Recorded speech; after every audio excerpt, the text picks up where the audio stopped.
السلام علیکم. په خیر ملګرو، د زړه د تله درته سلامونه وایم.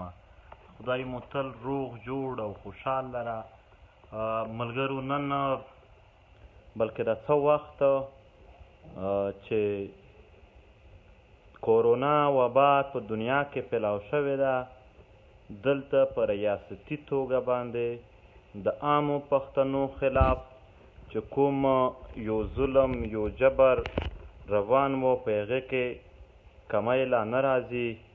که ته وګورې په چمن کې وژنې وشوې، د سردار عریف وزیر شهادت وشو، په نارت وزیرستان کې ځای پر ځای ټارګېټ کیلینګ وشول، او نن په جاني خیل کې هم یو ځوان دوی په بېدردي سره شهید کو. چا؟ نامعلوم افراد. اوس دا نامعلوم افراد څوک دي؟ دلته په پښتنو کې چې د چا هم وژنه وشي، دوی نام ورکي نامعلوم افراد، بس بیا کار ختم.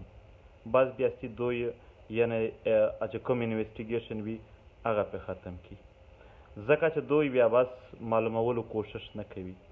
تر څو پورې به پښتنې منډې ژړوي، تر څو پورې به پښتنې خویندې ژړوي، تر څو پورې به پښتانه ځوانان وژني، نو دغه سلسله تر اوسه پورې روانه ده.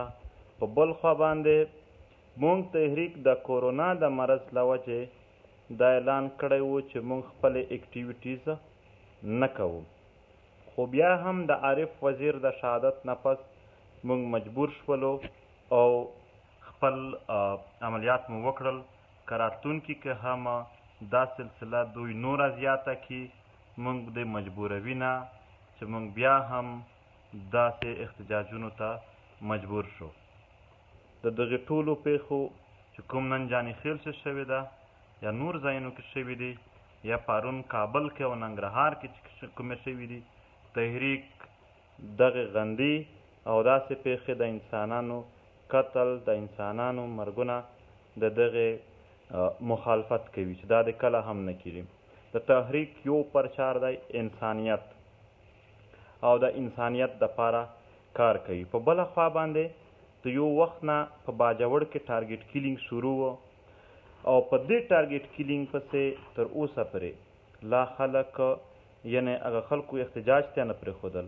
خو څه ورځې اول چې عارف وزیر شهید شو، په دې باندې چې په باجوړ کې کوم احتجاج وشو، په هغې باندې نن او پرون هلته چې کوم کرنل دی هغه د باجوړ هغه ملګري تنګوي.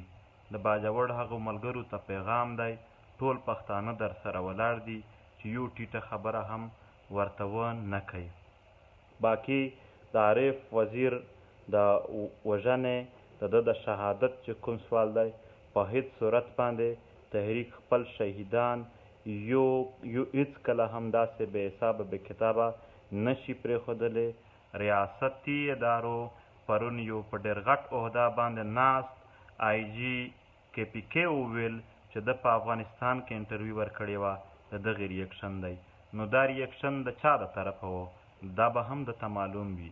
لہذا دغه اوس د نامعلومو خبره نه شوله، دا معلومه ده ریاست د زر تر زره چې څوک قاتل دی هغه د ونسي. ګنې پی ټي ایم چې کوم خپل اعلان کړی دی د اف آی آر، هغه به هم په د یو څو ورځو کې کټ شي. ملګرو زه لږ داسې بې وخته راغلم او ټایم مې هم زر کې فکس کړی و. یو خبر خورېدلو د کورونا پازیټیو په حواله سره چې ټیک ته دا تقریبا شپږ اووه ورځې کېږي چې زه کوارنټاین یم، او تقریبا د جنازې نه علاوه 14-15 ورځې کېږي چې زه نه خو خپل کور ته تللی وم، او هسې هم زه مې احتیاط کولو.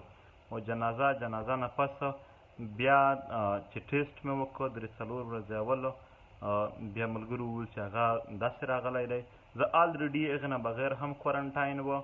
او بله خبره دا ده چې دا د کورونا څوک پازیټیو راشي هم بیا خلک یې دومره واخلي چې سړي ته خیر ما ته خو نه کېږي په دې خبرو باندې، خو عام بنده ته زه وایم ټینشن ته نشي جوړ.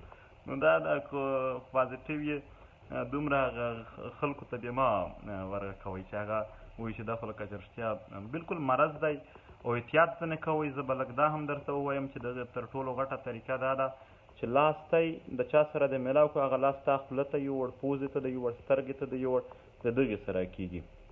زمونږ سره ملګري وو څنګ په څنګ ګرځېدل، بلال، ادریس، نایاب غده، انور غده، دغو ټولو ټسټونه وکړل، هغه ټول نیګیټیو دي. علي سره بادشک او نور ملګري ګرځېدل، هغه ټول نیګیټیو دي. زمونږ آس پاس چې څومره نور ملګري وي هغه ټول نیګیټیو ټسټونه یې راغلل.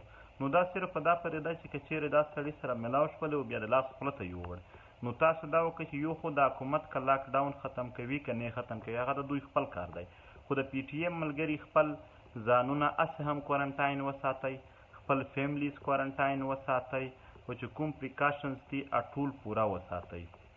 او دغې نه علاوه یعنې ماسک اچول دا ډېر ضروري دي، ماسک خامخا اچوئ او د ماسک سره سره ګلوز که کېدلی شي ګلوز، سینیټایزر استعمالول په اسانه باندې، یعنې د دغې نه هغه سړی ځان ژغورلی شي که لږ سوشل ډسټنسینګ ساتي، ماسک اچوي. نو دا هسې هم ما په روژه نه اول لا هم دا باندې ویډیو کړې وه او بیا به هم په دې باندې خبره کوو. باقي هېڅ داسې مسله نشته دی، خدای د خیر کړي. موږ په وطن باندې ډېر څه تېر شوي، دا به هم تېر شي. تاسو د خدای خوشحال لري.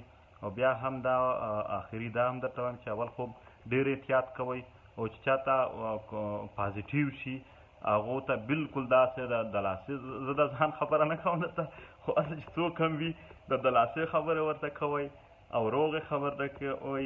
دې کې تقریبا د موټیلیټي ریټ کې یعنې کم دی، د روغېدو ریټ یې زیات وي د دغې.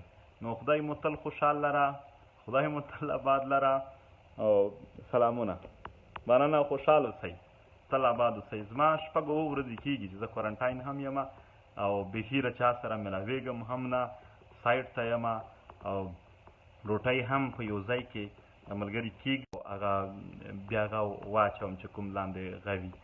نو ډېر احتیاط هسې هم ملګرو ته پکار دی. ډېره مننه، خوشحال اوسئ، هېڅ غم فکر مه کوئ. مننه.